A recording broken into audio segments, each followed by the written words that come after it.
자, 오늘도 헬마우스 임경빈 작가와 함께합니다. 어서 오세요. 안녕하세요. 국회가 드디어 개원을 하긴 했는데요. 네. 대통령이 안 나왔군요. 예. 그렇습니다. 뭐 정확히 하자면 사실은 이제 개원은 이제 올해 7월에 예. 본격적으로 했는데 개원식을 못 했었죠. 예. 원래 같으면 이제 국회 22대 국회가 이제 문을 열면서 개원식을 같이 해야 되는데 예. 그때 이제 국민의힘 같은 경우는 이제 최상병 특검법 처리 관련해서 예. 그거에 이제 반발하면서 대통령한테도 불참을 그 당시에 이제 요청을 했었고 예. 국민의힘도 참석하지 않겠다라고 하는 바람에 이제 9월로 미뤄졌던 예. 건데요. 오늘 이제 늑장으로 이 개원식이 열렸습니다. 여야가 이제 9월 정기국회 첫날인 오늘 정기국회의 개회 겸 예. 개원식을 이제 같이 했는데 5월 30일에 임기가 시작됐으니까요. 96일 만이고요. 87년에 헌법에 이제 직선제가 도입된 이후로 가장 늦게 개원식을 연 그런 예. 국회가 됐습니다. 그리고 또 한 가지 좀 헌법 그 개정 이래로 이제 이례적으로 대통령이 개원식에 불참을 하면서 예. 이번에도 역시 마찬가지로 반쪽짜리 개원식이다라는 이제 오명을 또 쓰게 됐습니다. 대통령 불참 이유는 뭔가요?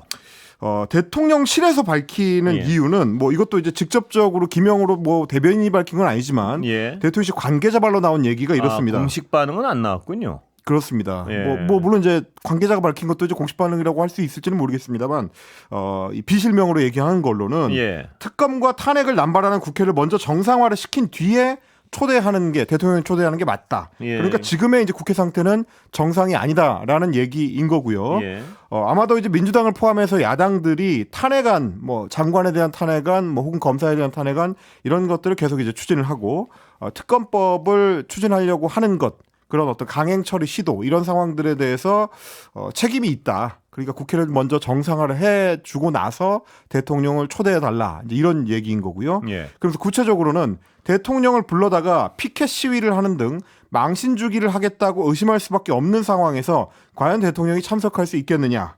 이렇게 이야기를 했습니다. 옛날엔 그럴 때도 참석하지 않았나요, 대통령들이? 문재인 전 대통령 시절에도 이제 국회 개원식이라든지 혹은 뭐 정부 예산안 관련된 연설이라든지 이럴 때 이제 피켓 시위가 있었는데 그렇습니다. 뭐 참석을 했었고요. 예. 그 전에 이제 박근혜 전 대통령 시절에도 역시 마찬가지로 개원식이라든지 뭐 국회 정기국회 연설 이럴 때 피켓 시위가 있었는데 그때도 역시 대통령이 참석을 했었습니다. 요즘 이번 경우가 이제 헌정사 이래로 이제 87년 그랬어요. 이래로 처음이기 때문에. 예, 뭐가 특별한지 잘 모르겠습니다. 뭐 옛날에도 그렇게 피켓이 다 있었는데 네. 단순히 이 개원식에 참석하는 것이 그렇게 어려운 것인지 그런 생각이 좀 들고요. 또 네. 참석을 안 하려면 그만한 이유가 정당하다고 생각해야 될 텐데 네네. 그 정도 정당하다면 대통령실에서 공식적으로 아까도 말씀드렸지만 네. 좀 실명을 걸고 누가 대변인이 발표하든가 이렇게 발표를 해야 되는 거 아닌가요? 그냥 비실명으로 이러이러한 이유가 우려스러워서 하고 퉁치고 마는 게 좀 이상한데요. 예. 그 비평하는 사람의 입장에서 봤을 때는 굉장히 좀 주관적인 이유를 댄다라는 느낌을 받는 그래서요. 게 뭐 예. 피켓 시위는 말씀하신 것처럼 거론할 가치도 사실은 없는 핑계 같다라는 예. 생각이고요. 이전의 대통령들의 사례나 혹은 뭐 윤석열 대통령 같은 경우도 그 전에 이제 피켓 시위를 안 받아봤던 건 아니기 때문에 예. 그게 이제 중요한 개원식에까지 빠질 정도의 이유인가라는 생각은 들고요. 다만 한 가지 이제 대통령도 지난주에 있었던 국정브리핑에서도 언급했던 것처럼 지금의 국회 상황이 본 적이 없는 비정상적인 상황이다. 이건 대통령이 직접 언급했던 내용입니다. 예. 뭐 이제 평생 봤던 것 중에서 이제 가장 좀 이례적이다. 이런 식의 표현까지 사용을 했는데, 근데 이것도 역시 마찬가지로 굉장히 주관적인 표현입니다. 주관적인 판단이고요. 지금의 국회 상황이 이제 이전에 87년 이후에 다른 국회 상황들하고 비교해 봤을 때 그렇게까지 이례적인 상황인가? 예. 뭐 이런 것들을 생각해 보면 누가 이런 상황을 초래했느냐에 대해서 서로 입장이 엇갈릴 거고요. 그렇습니다. 뭐 대통령 쪽에서는 무리한 특검법 시도다 혹은 뭐 무리한 탄핵안 발의다 뭐 이렇게 얘기할 수 있겠습니다만 야당 쪽에서는 대통령이 모든 사안에 대해서 이제 거부권을 행사하고 있는 상황이기 때문에 그럴 수밖에 없다. 예. 인사 조치가 제대로 안 되기 때문에 그럴 수밖에 없다. 이제 이런 얘기를 하고 있는 상황입니다. 다만 좀 말씀드리고 싶은 거는 어찌됐든지 간에 국회 개원식이라는 거는 이제 매년 있는 정기국회 개회식하고는 성격이 다르고 차원이 예. 다른 거거든요. 22대 국회가 이제 출범을 하면서 예. 그걸 이제 축하하고 그리고 22대 국회의원으로 활동하게 될 의원들 입장에서는 본인의 어떤 숭고한 사명을 국민 앞에서 좀 약속하는 시간이기도 하는 거라서 예. 대통령이 갖고 있는 헌법상의 위치상 그러니까 행정부를 대표해서 입법부에 이제 축하를 건네러 오는 것이기도 하고 동시에 또 국가 원수이기도 하기 때문에 이 자리는 어떻게 보면 대통령이 축하받는 자리, 예. 초대받는 자리이기도 합니다. 근데 그런 부분에 있어서는 자칫하면 헌법적 책무나 의무를 방기하는 대통령으로도 보일 수가 있는 거기 예. 때문에 뭐 가능하면 참석했으면 좋았지 않았을까 그런 근데, 생각이 들긴 합니다. 궁금한 건 그렇습니다. 뭐냐면 이게 실질적인 무슨 양보나 뭐 이런 걸 하는 게 아니지 않습니까? 그렇습니다. 그렇다면 왜 그렇게 어려울까? 뭐 이런 생각이 좀 듭니다. 왜 이렇게 나오기 싫지? 참석하기 싫지? 꼭 굳이 그래야 되나? 뭐 이런 어떤 그냥 지극히 상식적인 의문이 좀 듭니다. 왜냐하면 이런 데 나와서 서로 뭐 불편하더라도 악수도 하고 하면서 그런 거 아닌가요? 원래 정치가? 예. 그래서 뭐 이제 민주당 쪽의 얘기를 들어보니까 지난해 9월에 정기국회 개회식 때랑 비교를 해보자면 그때는 예. 이제 대통령이 참석을 했었으니까요. 예. 그때랑 비교를 해보자면 그냥 야당만 상대하는 거라면 좀 나왔을 수도 있는데 예. 이번에는 여당 대표까지도 대통령의 심기를 불편하게 하기 때문에 여야가 모두 마음에 안 들어서 안 오는 거 아니냐 뭐 이런 농담 섞인 반응까지 좀 나오고 있는 상황입니다. 그거는 좀 약간 물론 이제 뭐 민주당 야권 일각에서 민주당이 나오는 약간, 얘기라는 약간 골탕 먹이려고 네. 드는 이유 같기도 하고. 그리고 이제 또 한 예. 가지는 사실 이제 국회의장실에서 나온 얘기인데 뭐 MBC 쪽에 전달한 국회의장실의 얘기를 보니까 개원식 전날 그러니까 어제까지도 대통령 비서실이라든지 경호처 쪽으로부터 어떠한 연락도 받지 못했다. 그러니까 이거는 이제 뭐 예의 차원의 문제인 건데요. 간접적으로 기사를 통해서 의장실에서 대통령이 참석하지 못한다는 얘기를 들어야 되느냐라는 얘기입니다. 입법부와 행정부의 위치상으로 봤을 때 공식적으로 국회의장한테 양해를 구하는 절차가 필요했다. 뭐 이런 비판도 있습니다. 그렇습니다. 뭐 굳이 왜 그렇게 그런 걸 이렇게 거칠게 할까 하는 생각을 지울 수가 없습니다. 예. 뭐 그렇습니다. 이게 뭐 세련되게 해도 누가 손해 보는 뭐 누가 이익 보고 누가 손해 보는 문제가 아니지 않습니까? 근데 그렇습니다. 모르겠습니다. 이게 주관적 평가인지는 몰라도 어떤 쪽에서 보기에는 굉장히 옹졸해 보이고 왜 저럴까 도대체. 그냥 나와서 그 참석하면 되는 건데. 그 사실 이제 이게 개원식만의 문제로 그치는 것이 아니고 이제 연말이 되면은 또 국회에 대통령이 직접 참석해서 보통 하는 절차로 따져 보면은 내년도 예산안과 관련해서 이제 국회에 부탁을 하는 연설을 또 하게 됩니다. 이제 시정 연설을 하게 되는데 혹시 이번에도 대통령이 참석을 안 하고 뭐 국무총리가 대독을 한다든지 이런 식으로 가게 되면 여러모로 봤을 때 국정 운영에 있어서 이제 상당히 좀 부담이 더 가중되게 될 텐데 그런 것까지도 좀 같이 고려해봤으면 좋았겠다 그런 생각이 좀 듭니다. 대통령이 국정 운영을 하시려면 국회 협조는 불가피한 상황인데요. 그렇습니다. 이렇게 어떤 돈 안 드는 이런 행사 참석 이런 걸 굳이 안 해가지고 더 서로 감정적으로 대립할 필요가 있겠는가 뭐 그런 생각이 자꾸 드네요. 예. 자, 계엄 논란이 좀 거세지는 것 같습니다. 네, 어제도 이제 여야 대표 회담을 할 때 이재명 대표가 이제 모두 발언을 하는 시간에 직접 언급을 해가지고 더 이제 화제가 많이 됐는데 오늘은 김용현 국방부 장관 후보자의 인사청문회, 국회 인사청문회에서도 이 얘기가 나왔습니다. 대통령 경호처장 출신이 이제 김용현 후보자에 대해서 민주당 의원들 중심으로 이제 관련 질의가 쏟아졌는데. 국방위원회 박선원 민주당 의원이 첫 번째 질의자로 나서가지고 이른바 이제 충암고 네트워크를 거론했습니다. 윤석열 대통령과 김용현 후보자가 모두 이제 충암고 선후배 사이다. 이 점을 지적을 하면서 정부가 계엄 준비를 위해서 가장 충성스러운 사람을 지휘 체계에 채워 넣은 거 아니냐라고 이제 압박성의 질문을 했습니다. 뭐 충암고 관련된 이야기는 지금 이제 뭐 방첩 사령관이라든지 군의 주요 직위에 특히 정보계통의 주요 직위에 이제 충암고 출신 인사들이 채워져 있다라는 이제 비판이었는데 여기에 얹어서 김용현 후보자가 갑작스럽게 경호처장을 하다 이제 갑작스럽게 국방부 장관 인사가 나면서 그 인사 배경에 대해서는 이제 여권에서도 고개를 갸우뚱하는 사람들이 많았거든요. 그 부분을 지금 이제 민주당에서는 지적을 하는 겁니다. 특히 이제 박선원 의원 같은 경우는 최근에 있었던 서울 용산구 한남동에서의 이 만남 이거를 거론했습니다. 이진우 수도방위 사령관 그리고 곽종근 특전사령관 여인형 국군 방첩사령관 이 사람들이 최근에 용산구 한남동에 대통령 경호처장 공관을 방문을 했다라는 점을 지적을 했습니다. 그러면서 이들의 방문 사실을 출입 기록에 안 남기려고 입구에서 경호처 직원의 안내로 이제 불려서 안에 들어갔고 이런 부분을 지적을 하면서 도대체 안에서 무슨 얘기를 했느냐? 혹시 계엄과 관련된 얘기를 한 거 아니냐라고 지적을 한 겁니다. 근데 이제 제가 말씀드린 것처럼 수도방위 사령관, 특전사령관 그리고 이제 방첩사령관 예전에 이제 기무사령관이었던 자리인데 기무사가 해체가 됐기 때문에요. 이 직위들이 이 주요 직위들이 과거 군사 쿠데타가 일어나거나 뭐 계엄 같은 비상계엄 선언 같은 상황이 됐을 때 가장 핵심적인 역할을 하는 예. 이제 군의 지휘관들이다 보니까 민주당에서는 이 부분을 좀 주목을 하고 있고요. 그럼 모여서 도대체 무슨 얘기를 했느냐, 뭐 이런 얘기를 지금 하고 있는 것 같습니다. 여기에 예. 대해서 이제 김용현 후보자 같은 경우는 예. 그런 주장에 대해서 동의할 수 없다. 대부분 사실이 아닌 것을 가지고 선동적인 말씀을 하고 있는 것이다. 그러면서 이 자리는 선동을 하는 자리가 아니라 청문회, 그러니까 말을 그대로 듣는 자리다. 예. 거짓 선동을 하는 자리가 아니다라고 굉장히 강하게 네. 좀 답변을 했습니다. 인사청문회 대상자인 후보자가 의원의 질문에 대해서 이제 거짓 선동이라고 한다든지 혹은 듣는 자리라고 오히려 강변하는 네. 청문회 자리가 물론 이제 듣는 자리라는 표현은 맞습니다만 네. 듣는다는 거는 이제 후보자의 답변 내용을 듣는 거거든요. 예. 묻고 답하는.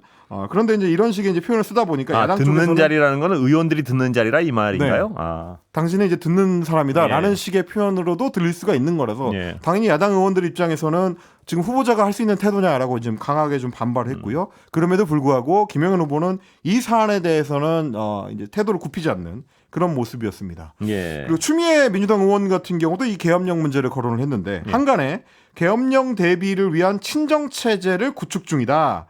김영현 후보자도 그 일환이라는 말이 도는데 근거가 전혀 없다고 생각하지는 않는다. 예. 이렇게 이야기를 했고요. 그러면서 김영현 후보자 중심으로 대통령실과 방첩사, 수방사가 하나의 라인으로 구축될 수도 있다. 이 점을 지적을 했습니다. 역시 마찬가지의 맥락. 제가 좀 전에 설명드렸던 예. 그 맥락을 지금 지적하고 나오는 건데 당연히 여당에서는 어불성설이라면서 이제 강하게 반박합니다. 한기호 국민의힘 의원 같은 경우에 이분도 이제 군 출신인데요. 예.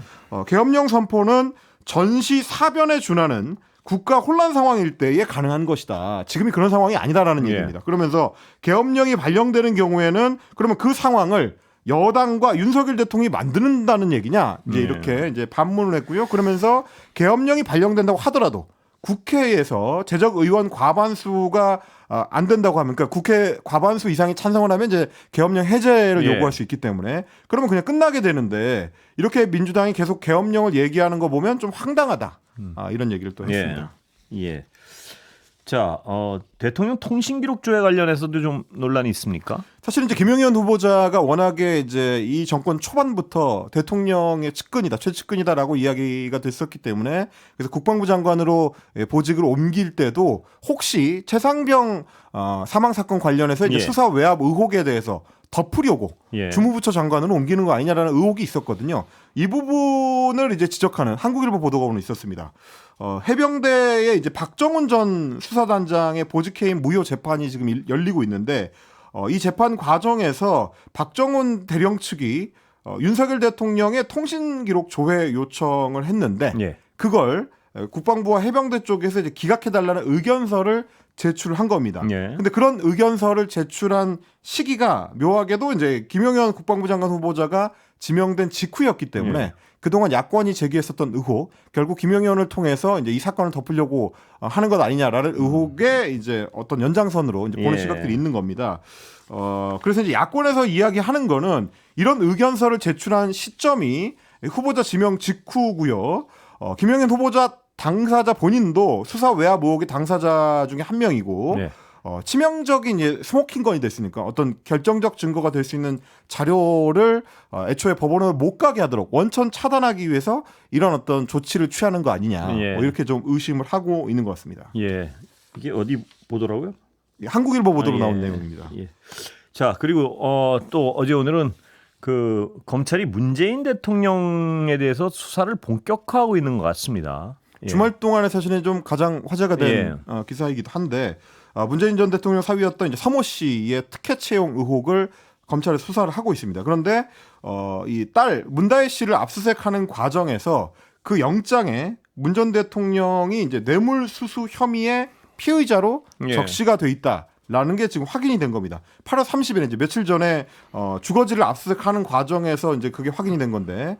서모 씨가 이제 항공사 특혜 채용을 하는 과정에서 이상직 전 민주당 의원 이분이 이제 타이 이스타젯이라는 그 회사의 실소유주인데 그 저비용 항공사의 서 씨가 이제 취직하는 과정에서 문재인 전사이죠, 대통령이 그러니까. 그렇습니다. 전사에 예. 지금은 이혼했습니다.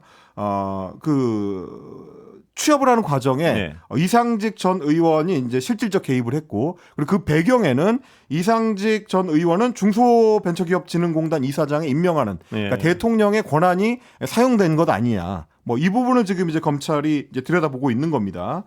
그래서 사실 이제 2018년 7월부터 2020년 4월까지 예. 전 사위였던 서모 씨가 이제 타이 이스타젯에서 이제 근무를 하면서 뭐 급여 월 800만 원을 비롯해 가지고 뭐 여러 이제 주거 생활비라든지 이런 것까지 포함해서 한 2억 한 2,300만 원 정도를 이제 급여로 받았는데 그러니까 그 전사회가 받았던 월급이 네. 그 돈이 그렇습니다. 대통령이 받은 뇌물과 똑같다 이런 해석인 거죠 지금. 그렇습니다. 그런 해석을 하고 있는 건데 왜 네. 그러냐면 서모 씨가 이제 아직 그 직장을 구하지 못하고 있던 시점에는 뭐 일을 하지 않고 있으니까 이제 돈을 못 버니까 예. 그래서 그 기간 동안에 이제 문재인 전 대통령이 금전적 지원을 해줬다. 예. 근데 타이 이스타젯에 이제 근무를 하기 시작한 이후로는 그런 금전적 지원을 안 했을 거 아닙니까? 예. 이제 돈을 버니까요. 그러면 이건 뭐냐? 결국은 그만큼의 돈을 뇌물로 받은 셈이 된다. 예. 이런 지금 이제 주장을 검찰 쪽에서 하고 있는 겁니다. 그래서 그 대가로 중소벤처기업공단 이사장의 이상직 전 의원을 임명을 해주고 그리고 2020년에 공천을 받아서 국회의원이 되는 과정까지도 사실상 대통령이 특혜를 주고 그리고 이제 뇌물을 받은 거다. 이런 식의 이제 논리가 구성이 되는 그런데 겁니다. 그 사건은 그 논리도 사실 잘 이해가 안 가지만 네. 그 사건이 왜 지금 다시 문제가 되는 건가요? 사실 이 사건은 윤석열 정권 출범 초기부터 예. 검찰에서 계속 좀 들여다보던 사건이긴 합니다. 수사도 예. 꽤 오래 진행을 해왔고요. 그런데 이제 최근 들어서 갑자기 수사가 속도를 낸다. 뭐 언론 보도도 뭐 어디 흘린 것처럼 나오고요. 또 그렇습니다. 여러 영장이 가지 청구가 보도가. 되고 예. 관련 내용들이 이제 검찰발로 보도가 되고 이러다 보니까 최근에 있었던 김건희 여사의 디올백 수수 의혹 이제 무혐의 처분 예. 그리고 이제 곧 있게 될 6일에 있게 될 수사심의위원회 개최 예. 이런 맥락들하고 좀 연결되는 움직임 아니냐. 그러니까 야권에서 물타기라고 보는 거군요. 그렇습니다. 뭐 예. 조국 혁신당의 조국 대표 같은 경우도 선택적 과잉 범죄화가 또 시작됐다라는 예. 이제 페이스북 게시물을 올렸는데 문재인 대통령과 그 가족에 대해서 제2의 논두렁식의 공세가 시작될 것이라는 예고다 이런 예. 이 비판을 내놨고요. 민주당 같은 경우는 이제 아예 당 차원의 대책 기구를 마련하기로 했습니다. 조승래 대변인 같은 경우는 전 정부에 대한 검찰의 광범위한 수사가 진행되고 있는 것과 관련해서 대책 기구를 구성하겠다라고 이야기를 했고요. 이게 이제 윤석열 정권의 정치 보복 수사다라는 게 또 민주당의 이제 규정입니다. 예. 이 맥락으로 봤을 때는 어쨌든 이 사안이 쉽게 끝날 것 같지는 않고요. 이미 이제 피의자로 적시된 문재인 전 대통령에 대해서 피의자로 적시된 영장이 나왔기 때문에 사실상 검찰이 기소를 염두에 두고 움직이고 있다. 예. 그럴 경우에는 이제 문재인 전 대통령에 대한 조사나 소환 조사나 뭐 이런 것들도 배제하기 좀 어렵다. 이게 지금 민주당 내부의 이제 관측인 것 같습니다. 그 사건의 실체야 뭐 더 살펴봐야겠지만요. 네. 과거였던 많은 기시감이 있는 조사 방법인 건 맞는 것 같습니다. 뭐 소위 말하는 이제 망신주기나 뭐 이런 어떤 그렇습니다. 예. 망신주기 수사 방식 아니냐라는 게 이제 야권의 이제 지적이고요. 왜냐하면 어떤 언론 보도도 툭툭 또 나오고 있고요. 그 그렇죠. 실체 사실 확인이 안 된 보도도. 예. 그리고 이제 야권에 지적하는 건 뭐냐면 오늘 아침 같은 경우는 조선일보가 이제 논설을 통해서 예. 박근혜 전 대통령의 이제 국정농단 사건하고 이제 연결을 했던데요. 그 당시에 이제 소위 이제 경제적 공동체로 최순실 씨, 최서원 씨하고 이제 묶여서 박근혜 전 대통령이 유죄 판결을 받았다. 예. 본인은 본인은 뇌물을 직접 안 받았는데 불구하고 이런 식의 이제 논리를 폈는데 사실은 그 사안 같은 경우는 박근혜 전 대통령하고 이제 최순실 씨가 공동 정범이라는 게 이제 입증이 돼서 유죄 판결을 예. 받았었습니다. 경제적 공동체라서 이제 유죄 판결을 받았던 건 아니기 때문에 그 논리가 이제 이 사안에 직접 그러니까 문재인 전 대통령 사안에 직접 연결되기는 좀 어려운데 예. 그렇게 공격하는 게 이제 여권의 이제 이 논리인 것 같고요. 예. 굳이 비교하자면 곽상도 전 의원의 아들, 그러니까 50억 그 퇴직금 사건, 예. 화천대유로부터 받았던 그 퇴직금 사건이 이제 독립생계를 꾸리지 못했었던 아들의 이제 그 퇴직금이 사실상 뇌물이다라는 논리였거든요. 예. 근데 그것도 역시 마찬가지로 1심에서는 무죄 판결을 받은 바가 있습니다. 그만큼 이제 입증이 어렵다는 거죠. 근데 과연 이 사안이 문재인 전 대통령 사안이 그거를 넘어서는 어떤 직접적 그리고 연결관계를 가장 만들 수 중요한 있겠느냐? 건 그걸 김건희 여사에 대한 수사와의 형평성이겠죠. 그렇습니다. 그 예. 부분을 야권은 지적하고 있습니다. 예, 오늘 여기까지 듣겠습니다. 감사합니다. 고맙습니다.